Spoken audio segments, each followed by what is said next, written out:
I hold my mic closer, I guess. Okay.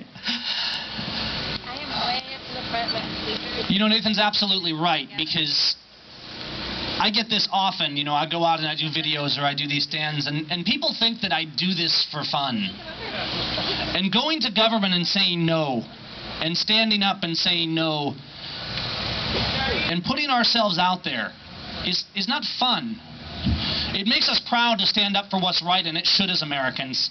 But we have jobs, we have families.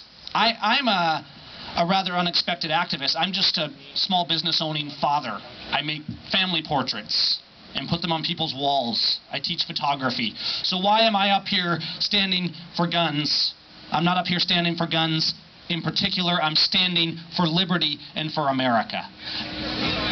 And we need to remember that when the framers stood up, they were everyday men.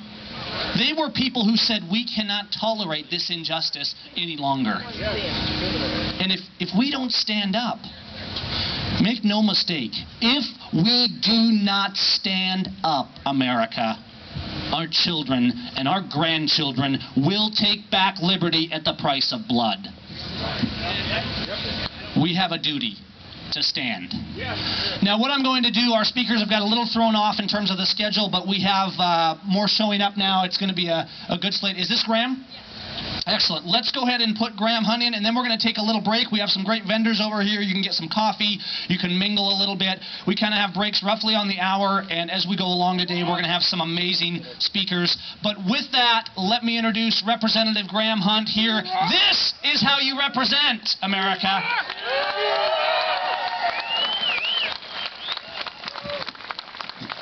I'm glad to see some Second Amendment enthusiasts out here. Thank you. You know, on November 4th, we watched one of the battles that our nation is facing that we lost here in Washington State. But a war consists of many more than a single battle. But this is a battleground state. I'm sure that all of you have heard that now, because it passed here, they're going to propose this type of legislation in other places. But I'm here to tell you that you have representatives here in Olympia right now that are here because we believe the same thing that you do, and that's the very simple fact that the Constitution states shall not be infringed. Shall not be infringed. Come on, shall not be infringed. It's not complicated. This was an 18-page bill that is more than background checks. Have you noticed?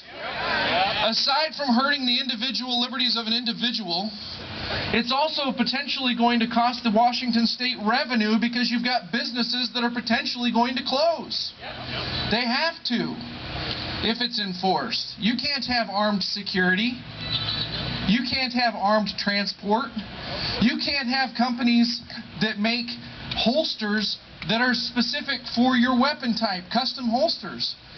We have manufacturing companies here in Washington State that if you have a firearm that you want to have a holster made for, you can't hand them your firearm now to have it made without doing a background check and a transfer. And oh yeah, then you've got to get a background check and a transfer to give it back to me. Does that make sense? Absolutely not. What we have right now is millions of dollars coming in from outside of Washington State, and unfortunately some came from inside the state too, to tell people that this was about background checks. If it was simply a background check bill, I don't think you would have this type of opposition. This is much, much more than that, and we're going to fight it here in Olympia. And there's a few of us that are here today, including Representative Elizabeth Scott. Thank you. I'm sure we'll probably see Representative Matt Shea, Representative David Taylor, Representative Jesse Young.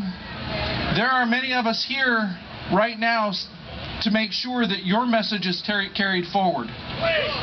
This will not stand. And I hope that you join us in the war peacefully, because we don't want to be divisive.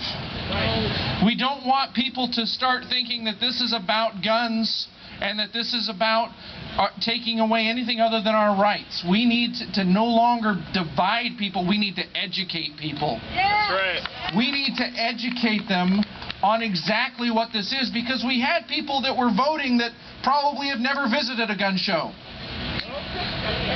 Probably never knew that most gun shows you have to be a member, and in order to be a member you have to have had a background check. Imagine that. There's one of my neighbors right there. Good to see you. Imagine that. Imagine that. So, we need to educate them. And I ask that you join us in this so that we can win the next battle, and we continue to educate our neighbors that may not have these firearms, that this is much more than just background checks. Thank you for coming out here. Thank you for taking part in this. And thank you for the organizers for putting it together. Have a great day. Thank you.